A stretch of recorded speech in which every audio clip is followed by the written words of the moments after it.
Boa tarde, quarto ano. Mais uma semana muito abençoada começando, gente. Mais uma semana cheia de coisas novas para a gente aprender. Semana passada a gente teve bastante atividade, teve atividade extra que a professora está aguardando vocês me enviarem ainda hoje a caligrafia, tá bom? Para a professora poder contabilizar, tá bom? Então vamos lá. Nossa primeira aula de hoje é segunda-feira, dia 15 de junho. Nossa primeira aula é ciências, depois vocês têm aula de música com o tio Christian, depois a gente tem aula de matemática, tá bom? Então vamos começar com ciências, um conteúdo novo hoje no quarto ano. Vamos continuar da onde a gente parou, tá? Nós paramos na página 70, estávamos falando sobre as diferenças de ambientes, né? E a poluição.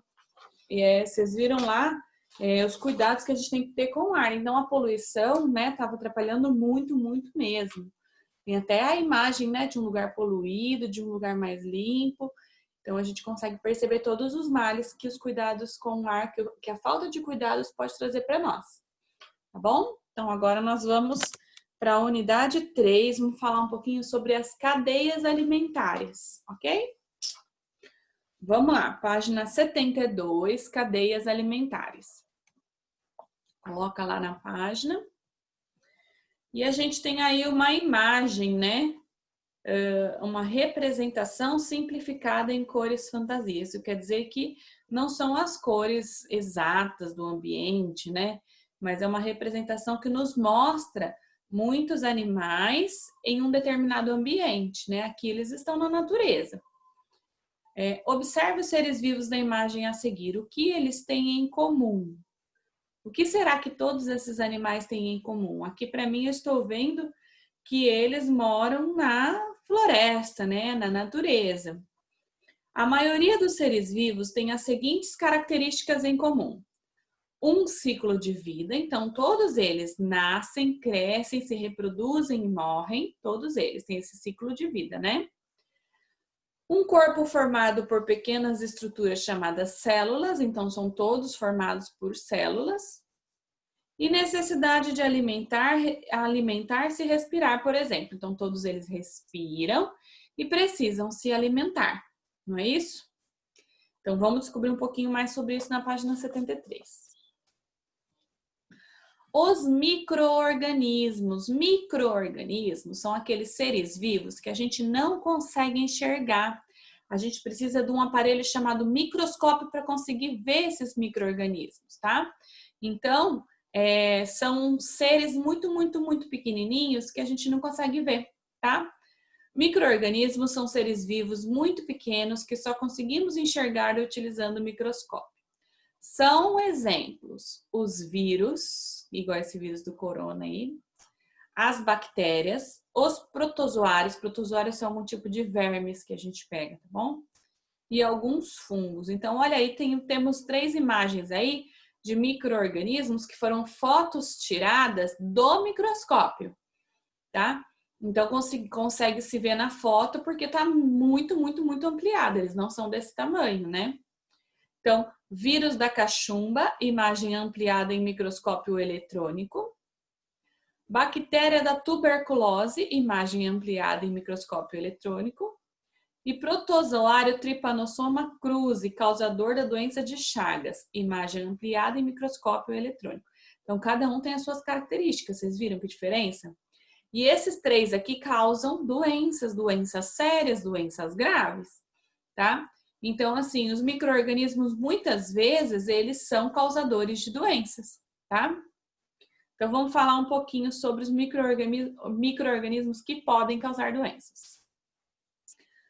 Conheça alguns micro-organismos e algumas das doenças que eles podem causar aos seres humanos. Vírus, dengue, febre amarela, AIDS, sarampo, catapora, rubéola, Covid-19, são todos tipos de vírus, tá bom? Bactérias, tuberculose, cólera, hanseníase e tétano. Fungos, micoses e frieiras. Protozoários, doença de Chagas, amebíase, malária e giardíase. Giardíase é uma doença que sempre dá nos cachorrinhos, né? Principalmente filhotes, quando eles estão comendo porcaria ou quando eles bebem água da torneira, pode vir com essa giardia, né? Então, aqui nós temos duas fotos, de uma criança com catapora e de uma criança com sapinho. A catapora é causada pelo vírus e o sapinho é causada por um tipo de fungos, tá bom? Então, a gente tem algumas noções aqui sobre as causas das doenças de alguns micro-organismos, tá bom? Micro-organismos trazem benefícios, página 74. Então, eles não são só causadores de doenças. Temos micro-organismos que trazem coisas boas, tá bom?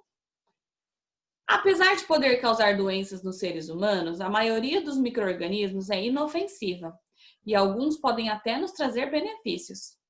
Veja os exemplos. Na produção de alimentos, o iogurte à base de leite e o pão são produzidos pela ação de bactérias e fungos, respectivamente. Então, quando a gente faz iogurte ou pão, no iogurte vai um micro-organismo vivo para talhar aquele leite, para fazer aquele produto para nós, que faz muito bem para a nossa saúde, tá? Como, por exemplo, lá no Yakult está falando que tem lactobacilos vivos, são micro-organismos que fazem bem também, tá? Temos também o pão. O pão, ele precisa de fermento para crescer. O que é fermento? São micro-organismos vivos que fazem a ação da fermentação do pão para que ele fique fofinho, tá bom? Daí nós temos também na produção de remédios. Antibióticos, remédios que combatem as bactérias, são produzidas naturalmente por alguns fungos, como a penicilina, tá? Então, os antibióticos, eles são produzidos por alguns outros tipos de micro-organismos bons, tá bom? Para ajudar a combater as bactérias, no caso. Dentro dos seres vivos, há bactérias que vivem no intestino humano e ajudam na digestão dos alimentos. Então, nós temos bactérias dentro de nós que ajudam a digerir todos os alimentos que a gente come, tá bom? Na decomposição de seres vivos, bactérias e fungos são responsáveis pela decomposição da matéria orgânica, ou seja, quando os seres vivos morrem, a matéria que os compõe volta ao ambiente. Então, quando a gente morre, ou quando os seres vivos morrem, os animaizinhos, né, as plantas também, o que faz a decomposição daquilo, né, que faz a dissolução daquilo, são os micro-organismos bons, tá bom? Aqui nós temos aqui a produção de queijo. A produção de queijo também precisa das bactérias, né, para se transformar. Bactérias não, desculpa, micro-organismos bons. Saiba mais, microscópio. O microscópio é um instrumento utilizado para ampliar imagens, o que nos possibilita observar estruturas pequenas, que dificilmente visíveis ou invisíveis a olho nu. Então, a gente consegue ver coisas que a gente não veria só do olho, né? Só de olhar. Nós temos uma atividade na página 75 de experiência que a gente não vai poder fazer, tá? Vamos para a 76. Aqui na 76 nós temos algumas atividades para fazer, então presta atenção. 1. Quais são as características comuns aos seres vivos? Então, lá na primeira página que a gente estudou, está escrito quais são as características comuns, que todos eles têm igual, né? 2. Numere a segunda coluna de acordo com a primeira. Então, para isso, vocês vão ter que prestar atenção no meu vídeo ou voltar e ler de novo, tá bom? Ou ver de novo o vídeo. Vai colocar o número 1 para o que é micro-organismos, o que é vírus, o que é cólera, o que é antibiótico e o que é decomposição, tá? 3. Encontre no diagrama 7 palavras que aparecem no texto, tá? Então, vai encontrando aí e vai descobrindo se ela tem no texto. Nós temos aqui no diagrama 1, 2, 3, 4, 5 palavras na vertical, em pé, e 1, 2 na horizontal, deitado, tá bom? Facilitei a vida agora, hein? Vamos continuar aqui com alimentação e energia. Deixa eu ver até que página que a gente vai hoje. Até a 79, tá bom? Alimentação e energia. A principal fonte de energia para os seres vivos da Terra é o Sol. Os seres vivos dependem direto ou indiretamente da luz solar. As plantas, por exemplo, precisam dessa luz para produzir o próprio alimento, que é a fotossíntese, lembra? A energia é necessária para que os seres vivos possam se movimentar, crescer, desenvolver-se e reproduzir. É dos alimentos que os seres vivos retiram energia. Os seres vivos obtêm energia dos alimentos. A forma de obtenção de alimento pelos seres vivos varia. Por isso, eles podem ser classificados de acordo com a maneira que obtêm alimento. Então, o que acontece? Todos os seres vivos precisam se alimentar de alguma forma, tá? Nós, seres humanos, a gente vai no mercado e compra. Ou então a gente planta, colhe e consome, né? Ou então temos os pecuaristas que criam gado, né? Para que a gente possa comer a carne. Mas, de qualquer forma, nós produzimos, né? Nós plantamos, nós colhemos, nós compramos a carne, a gente faz aquilo, a gente faz não, desculpa. A gente compra aquilo que a gente precisa para sobreviver, né? Então, vamos ver aqui. Os produtores. Então, nós temos 3 tipos de produção de alimentos. São 3 tipos de forma que você consegue o seu alimento, tá bom? Então, são os produtores, os consumidores e os decompositores. São 3 tipos. Tem que prestar atenção nesses 3 tipos. Os produtores são aqueles que produzem o próprio alimento, como as plantas. As plantas, elas não precisam comprar, não precisam buscar em outro lugar. As plantas produzem o seu próprio alimento. A partir do quê? Da luz do sol e a partir de retirar os nutrientes do solo. Ela transforma aquilo no alimento para ela mesma. Então, ela produz o alimento dela, tá? Consumidores, somos nós, tá? Seres vivos que não produzem o próprio alimento. A gente ir lá plantar e colher não significa que a gente produziu, que quem produziu foi a planta. Quem produziu a carne foi o animal. A gente não produziu, tá? Então, a gente não produz o próprio alimento e consome outros seres vivos para obter energia, como animais. Então, a gente come outros animais? Sim. Né? Os animais se alimentam de outros animais? A maioria deles, sim, tá?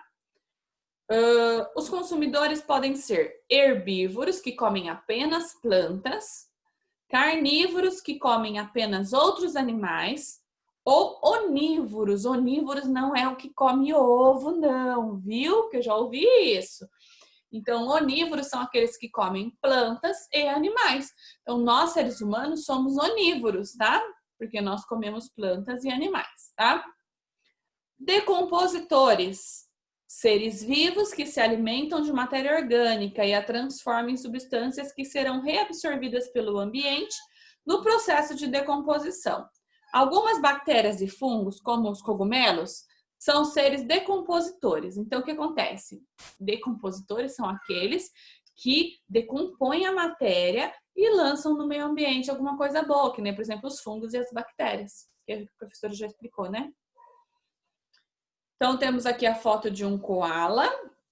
As plantas produzem seu próprio alimento. Já os animais se alimentam de outros seres, como esse coala que está se alimentando de folhas de eucalipto. E o morango embolorado, em processo de decomposição. A matéria orgânica faz parte do seu corpo e volta para o ambiente. Então, o que acontece? O morango, quando ele está estragando, que ele está embolorado, aquilo ali tem fungos e bactérias. Aquelas fungos e bactérias vão destruindo o morango, não vão? Então, é isso que acontece. O morango acaba dissolvendo, né? Então, ela volta para o meio ambiente.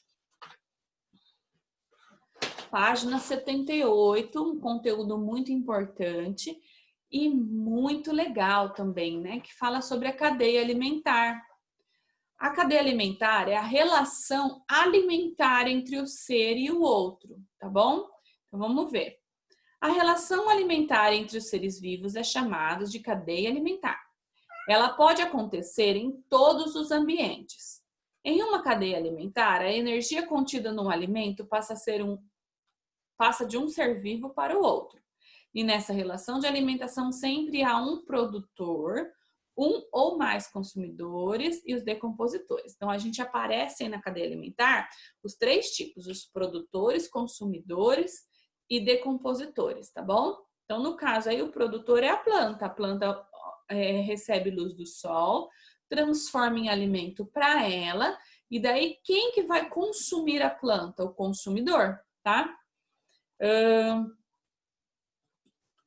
Nós, seres humanos, nos alimentamos de outros seres vivos e dessa forma também fazemos parte da cadeia alimentar como consumidores onívoros. Para representar a cadeia alimentar, utilizamos setas que partem do alimento e vão até o consumidor. Veja a seguir um exemplo de cadeia alimentar em um ambiente terrestre. Então, olha lá. As plantas, né, produzem seu próprio alimento, né? A partir da luz do sol, dos nutrientes da terra. Então, quem foi comer a plantinha lá? A capivara. A capivara foi se alimentar da plantinha. Então, a capivara é consumidora. Ela consome, né, herbívora. Então, ela está comendo a planta. A capivara, ela é o consumidor primário. Por que fala primário? Porque é o primeiro consumidor, é que come primeiro, tá? Depois nós temos a onça. A onça se alimenta da capivara. Então a onça vai lá, come a capivara. Então ela é também um consumidor, só que ela é um consumidor secundário, porque ela foi o segundo a comer, tá? E depois nós temos aqui fungos e bactérias, que são decompositoras, igual lá no morango a gente pôde ver a ação do fungos e bactérias, tá? Então depois que esses todos, tanto a planta, quanto a capivara, quanto a onça morrer, quem que vai consumir aquele corpo, aquela carne?